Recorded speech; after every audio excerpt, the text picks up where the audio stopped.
Hey everybody, what's going on? Hellmite here, bringing you another video from Grab the Lantern today. If you hadn't seen the post earlier, I was gone over the weekend, was out on a trip, which is why I wasn't around to do my podcast or my Top 5 Thursday as normal. Nothing was wrong, was just out of town, so I am back now and ready to continue resuming with regular content. And today's topic is a little lighter than the ones I normally do, but I did still want to address it, and that is on the subject of leaks. Now, over the last week, there were a couple of, well, I guess over the last few months, I should say, there have been a significant amount of fairly high-profile leaks that have come out. Especially, I do know that the Urgot rework had some details leaked about it. The Evelyn rework had some details leaked about it.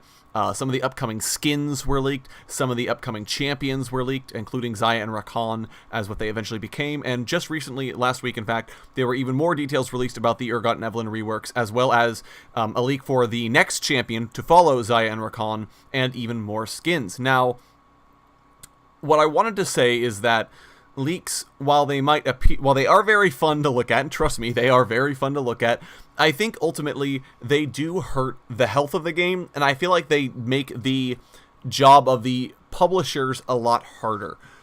In that, a lot of times, things that are getting leaked are not finalized. Urgot could very definitely still change if Riot are playtesting it and say, hey, there are things about this kit we don't like. Evelyn, same deal. The new champion, same deal.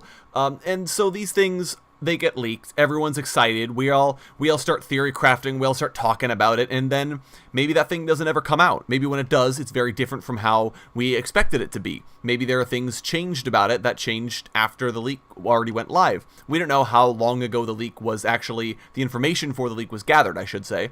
So it could be completely inaccurate by this point.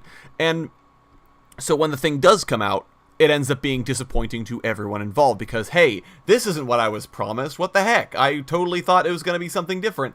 And it just, in general, ends up being a bad time for everyone involved. And that's kind of what I wanted to talk about today, is that obviously you can't stop leakers from leaking. Whomever's getting their information, and it seems like it's fairly high quality information, given that they successfully called both of the recently released champions, the skins that were coming out, some details on reworks, etc. Obviously, there's no way we can stop that person from posting the information in a public forum like Reddit. There's nothing we can do about that. However, I would like to say that it's on us to prevent the spread of leaks. And the reason for this is there are a couple of reasons why I think this is important. First is that in general, I think that it's just kind of a dick move to do.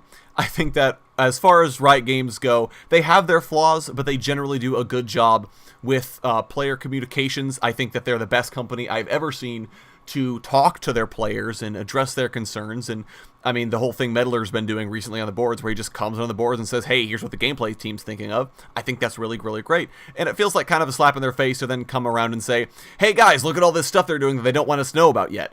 You know, that just kind of feels like a bad thing to me. I'm not a big fan of that. But the other reason I'm not a big fan of that tactic is because it spreads information that isn't ready to go live. It gets expectations going in directions, and ultimately it can hurt the final release more than it helps it, because like I was saying before, if things change or if things aren't as cool as you think they should be, then you end up hating it worse, but only because you knew about it in advance and you had time to get worked up.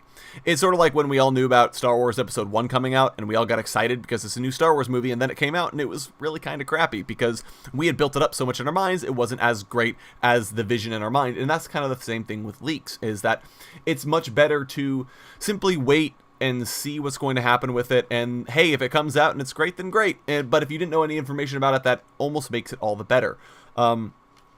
The other thing I wanted to talk about too is that, especially when it comes time to skins, skin leaks are fairly innocuous, but I would say they suffer from the same problem, because you're expecting certain things out of a skin release that may or may not happen, depending on, you know, you might think that, well, hey, Star Guardian Ezreal is gonna have a skirt. He has to have a skirt. That's how they do their Star Guardian skins. And then if he released without a skirt, then everyone's disappointed. But you would only be disappointed if you didn't know about Star Guardian Ezreal coming out in the first place. So that's kind of what I'm getting at here. I do think it's something that we should be aware of. And I'm not telling you to not go look at leaks. If they're out and you have a desire to know what's happening next, by all means, go for it. I know I can't stop myself a lot of the time, but at the same time, I would say don't spread the leaks. Don't link them to friends, don't reblog them, don't repost them. Just let them lie. Have the link ready, sure, for your friends if they request it, but don't spread them around, because I just feel like, in general, it hurts the game. I think it hurts the community as a whole, and I think it hurts, honestly, Riot's trust in us. I would like to believe that we're a better community than to shamelessly go around spreading all this information, and I would like to think that we can show them at least a little bit of respect that they have shown us in the past. So those are just my 2 cents on the whole thing. Go ahead and let me know what you guys think of leaking and whether or not to spread leaks around down in the comment section below. Anyways, thank you guys so very much for watching. I do appreciate it. I will be back all this week and for the foreseeable future, so your regular content should be coming back in full force. If you enjoyed the video, go ahead and leave a like. If you really enjoyed the video, consider subscribing. I upload a video every Monday, Friday, and on patch days as well. Once again, thank you guys so very much for watching. I do appreciate it, and I will talk to you all later.